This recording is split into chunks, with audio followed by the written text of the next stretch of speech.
Are you curious to know how the little boy is doing that we brought home from the institution for mentally handicapped youth last year back into the loving care of his family? If yes, stay tuned.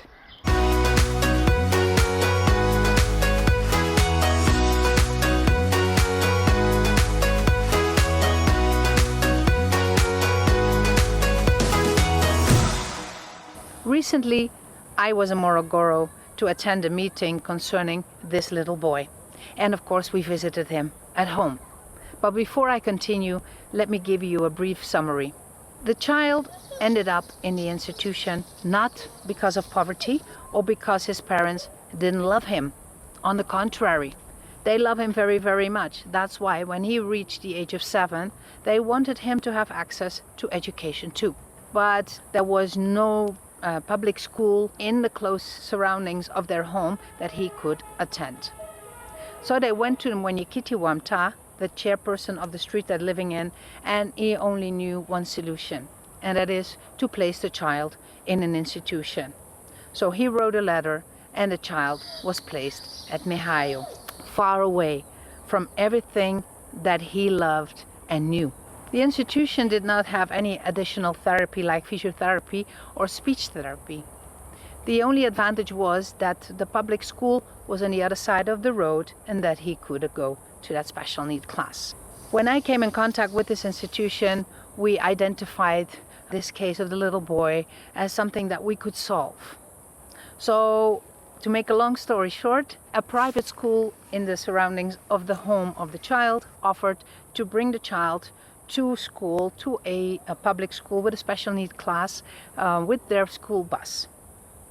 But after some months, unfortunately, the bus had to take another route and wasn't passing the house anymore.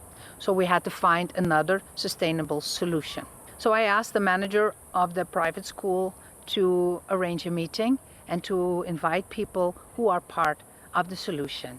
And he did. To this meeting, I brought my friend 𝗪𝗵𝘆. 𝗪𝗪𝘆 is an accountant and she's a postgraduate of the University of 𝗪𝗵𝘆. But 𝗪𝗪𝘆 also has a disability herself. And when we have discussions and meetings about people with disability in this case, they need to be present in the discussion. And we had a great meeting. And of course, in the beginning, they all look at me, but then I say, but you as a community need to take care of this situation. This is 𝗪𝗵𝘆 ni ndugu. In Swahili, that means everybody is my relative. And that is very strong present in Tanzania. It is getting weaker, but it is still there. And if we take care of each other, then we can solve problems. It takes a village to raise a child. And this is an African proverb. And to explain this village to people, I always use the circles of responsibility in child protection. The first circle around that child who needs to protect that child is the family. If they are unable, then the next layer has to step in. And the next layer is the community. If they are not able to solve the problem, then we go to the next layer. And those are organizations like mosques, churches, NGOs, schools. If they are not able to solve this, then we go to a national level and in the end, an international level. And this is also possible in Tanzania. The first president of Tanzania, Nyerere, this was his vision for this country, 𝗪𝗵𝘆 ni ndugu. That's why everywhere in Tanzania you see poor people, rich people, but also a growing middle class living together in certain areas.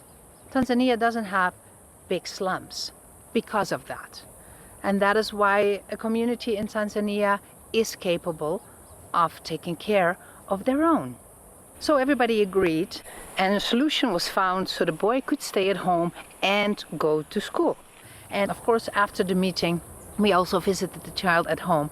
And I'm very happy to tell you that he is doing well, very, very well.